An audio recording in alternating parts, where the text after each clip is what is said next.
এই সেবনবিধি অনুযায়ী একটি করে ট্যাবলেট দিনে 3 বার আহারের পর খাবেন কন্টিনিউ 7 দিন। যাদের অতিরিক্ত আছে তারা একটি করে ট্যাবলেট দিনে 3 বার 10 দিনও খেতে পারেন।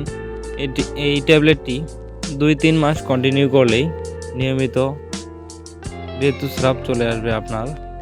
অনেকের ক্ষেত্রে মাসিক চলাকালীন যখন তাদের এই সমস্যার সম্মুখীন হতে হয়, মাথা ব্যথা, মাইগ্রেন এর ব্যথা, স্তনের অস্থিগতি এবং শরীরে পানি ধারণ, হৃদকম্পন বেড়ে যাওয়া থেকে মানসিক সমস্যা হয়ে থাকে এবং এই মানসিক সমস্যা থেকে মুক্তি পাওয়ার জন্য আপনারা মাসিক চক্রকালীন 19তম দিন থেকে 26তম দিন পর্যন্ত দৈনিক 2 থেকে 3টি করে ট্যাবলেট আপনি সেবন করলে এই উপসর্গগুলো থেকে স্বস্তির পাওয়া যাবে এবং উপসর্গগুলো আপনার দেখা যাবে না।